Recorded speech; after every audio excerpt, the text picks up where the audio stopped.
Israel জুড়ে স্থানীয় সময় সকাল ৮টা ১৫ সাইরেন বেজে ওঠে। সম্ভাব্য ক্ষেপণাস্ত্র হামলা সতর্কবার্তা হিসেবে জনগণকে আশ্রয় নিতে বলা হয়। এরই মধ্যে ইসরায়েল ইরানের লক্ষ্যবস্তুকে হামলা চালায়। ঘটনাটি ঘটে এমন সময়ে যখন যুক্তরাষ্ট্র ও ইরানের কর্মকর্তাদের মধ্যে তেহরানের পারমাণবিক কর্মসূচি সীমিত করা হয় এবং সম্ভাব্য যুদ্ধ এড়াতে কূটনৈতিক আলোচনা চলছিল। আগামী সপ্তাহে সেই আলোচনা অব্যাহত থাকার কথা ছিল। ইসরায়েল জানিয়েছে ইরান তাদের ওপর হামলা চালিয়েছে এবং এটিকে পূর্ব নির্ধারিত আক্রমণ হিসাবে বর্ণনা করেছে। ইসরায়েলের প্রতিরক্ষা মন্ত্রী ইসরায়েল কাটজ এই হামলাকে পাক প্রতিরোধমূলক আঘাত বলে উল্লেখ করেছেন। তার দাবি, এটি ইসরায়েল রাষ্ট্রের নিরাপত্তা নিশ্চিত করার পদক্ষেপ। সম্ভাব্য ক্ষেপণাস্ত্র হামলার আশঙ্কায় বিভিন্ন এলাকায় সাইরেন বাজানো হচ্ছে এবং নাগরিকদের নিরাপদ আশ্রয় যাওয়ার নির্দেশ দেওয়া হয়েছে।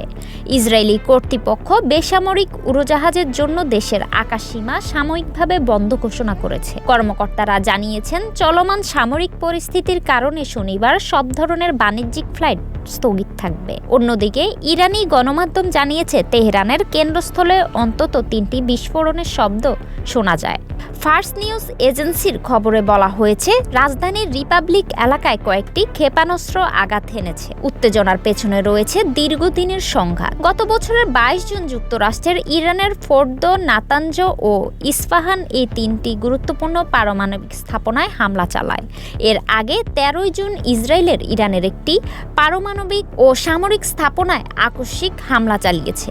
ইসরায়েলের প্রধানমন্ত্রী বেঞ্জামিন নেতানিয়াহু দাবি করেছিলেন, ইরান দ্রুত পারমাণবিক বোমা তৈরির সক্ষমতা অর্জন করেছে।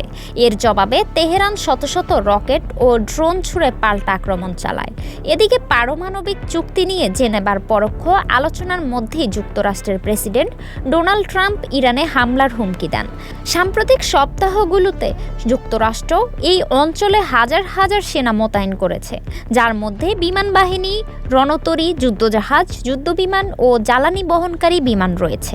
বর্তমান পরিস্থিতি রয়েছে টানটান। কূটনীতিক আলোচনা সফল হবে নাকি অঞ্চলটি আরও বড় সংঘাতের দিকে এগোবে, এখন সেটি সবচেয়ে বড় ভূমিকা।